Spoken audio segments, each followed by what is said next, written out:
చూసి అమ్మయ్యాడు అన్నయ్యే, నా ఆశలు తీర్చే నాన్నయ్యాడు తానే.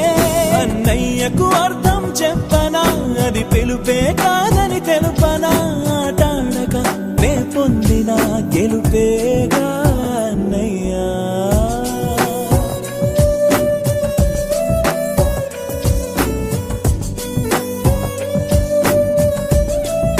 ఆ దేవుడు పంపిన